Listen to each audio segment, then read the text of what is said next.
Salut à vous, peuple de la Terre, c'est encore moi. Oui, tout à l'heure, je vais vous parler du transhumanisme. Je voudrais vous montrer une vidéo. Vous voyez, la maman est éducatrice. Donc, l'ASE n'a pas été chercher cet enfant, qui est un garçon et qui veut être fille. Et qui pense qu'il est une fille. Sauf que non. Tu es né garçon, tu resteras garçon. Et tu es né fille, tu restes fille. Vous voyez le transhumanisme qu'ils font dès l'enfance maintenant. À ces gens-là, on leur laisse leur gamin. Toi, tu t'es tranquille. Quand tu as des valeurs et des principes,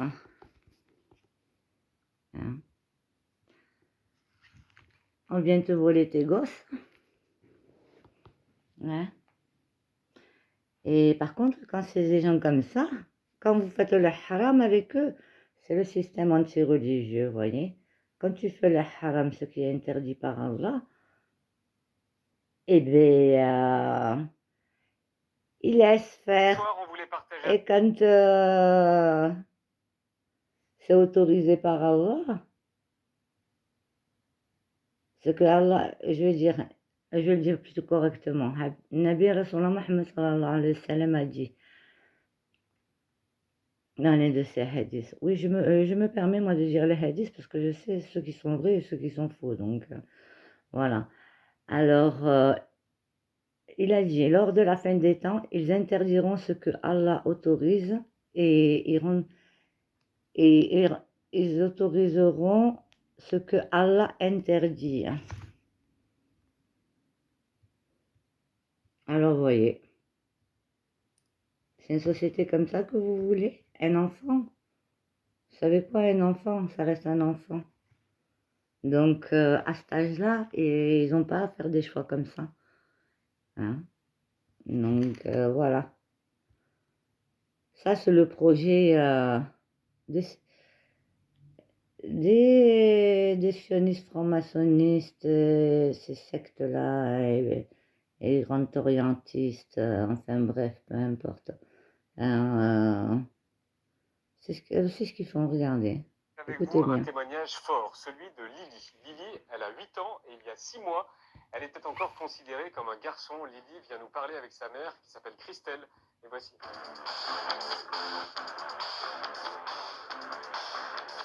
C'est là. Est-ce que vous voulez du geste? Ah oui. Merci. Oh, pardon. Le détail. Bonsoir. Va t'asseoir là-bas. Salut Lily.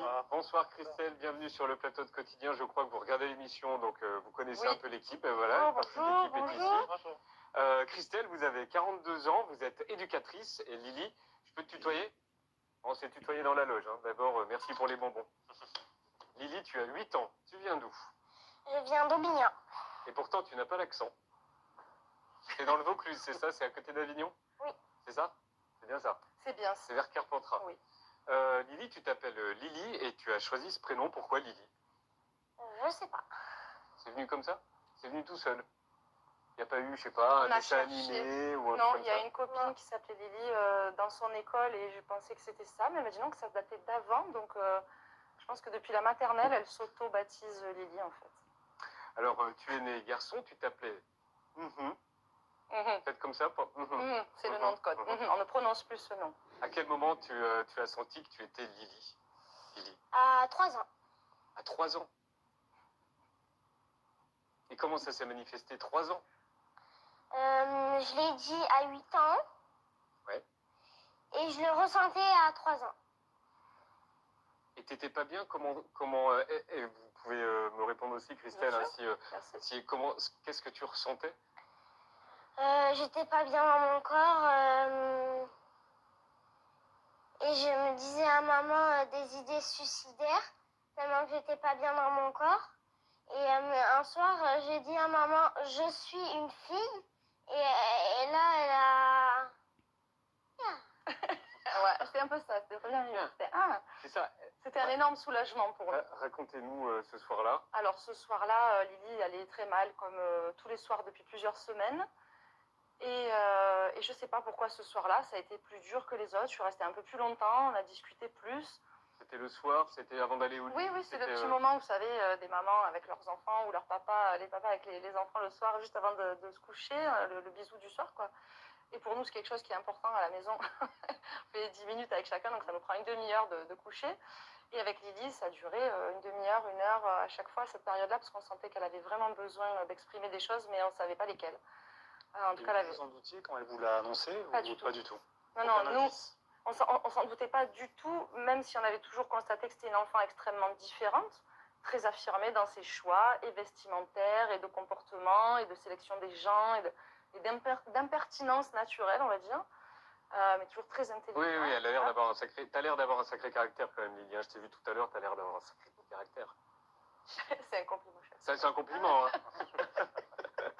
Non, mais vous parlez, quand elle parle de 3 ans, vous dites que c'était un bébé mélancolique. Comment un bébé peut-il être mélancolique? À la naissance, on a senti que c'était un enfant plutôt passif, qui est dans l'observation. Il y en a qui sont comme ça, d'autres qui préfèrent expérimenter, comme son petit frère, par exemple. Son frère. Il est plus petit de 10 minutes. Ils sont là. Ils détestent que je dise petit. Ah, mais ils sont juste là. Bonsoir à tous les 3. Salut. Attends, je vous coupe. Est-ce que tu peux nous les présenter? Alors, celle avec les oreilles de chat, c'est Mélina. Ouais. C'est ma soeur, elle a 10 ans. Ouais. Au milieu, c'est mon frère, il a 8 ans. Oui, et c'est ton frère jumeau? Oui. Ouais.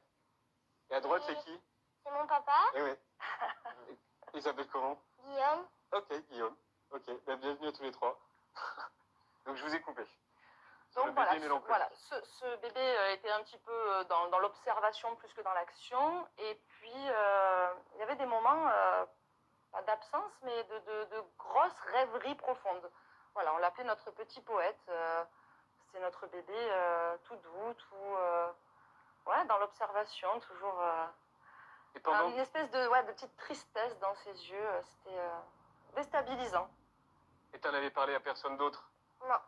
À l'école? Si, une fois. Ah si, à Esteban, c'est mon copain Salut Esteban. d'école. De son ancienne école, voilà. Ouais. Elle lui en avait parlé en août de l'année dernière, donc à peu près 6-7 mois avant de nous en parler à nous. Ouais. À 7 ans donc. Ouais, 7 ans tout juste. Est-ce que vous étiez assez informé sur la transidentité? Bien sûr que non. Bien Donc, sûr quand que non, elle parce vous dit ça, quand elle vous dit ça, à vous Guillaume et à vous Alors, Christelle, il a fallu qu'elle dise vous avez ça pour qu'on percute et qu'on se dise on parle de transidentité. Mais c'est vrai que tous les petits appels qu'elle a fait avant sur les vêtements, sur des phrases comme ce serait mieux d'être une fille ou j'aimerais bien être une fille, ça nous a pas allumé une petite lumière clignotante. Voilà, on s'est dit beaucoup d'enfants pensent ça. Mais ce qui a beaucoup allumé les choses, c'est ce qu'elle décrivait tout à l'heure quand elle n'allait pas bien. Un enfant qui parle de suicide à 7 ans, c'est troublant, c'est choquant, c'est inquiétant. comment on trouve de l'aide? Eh bien, on trouve de l'aide parce que je suis éducatrice et que j'ai la chance d'avoir un super réseau, merci les copines, Ouais. qui sont éducatrices ou psychologues comportementales et qui nous ont beaucoup soutenus. Lily avait consulté justement une de mes consoeurs pour des troubles du sommeil il y a 2 ans. Donc apparemment ça va avec. Il y a beaucoup d'enfants trans, en tout cas dans les témoignages qu'on reçoit aujourd'hui, qui ont des similarités comme ça, donc notamment le trouble de l'endormissement. Une fois qu'elle dort, mais... Donc voilà, c'était juste pour vous montrer leur plan. Transhumanisme, diminution du peuple à 500 000, vous vous en souvenez?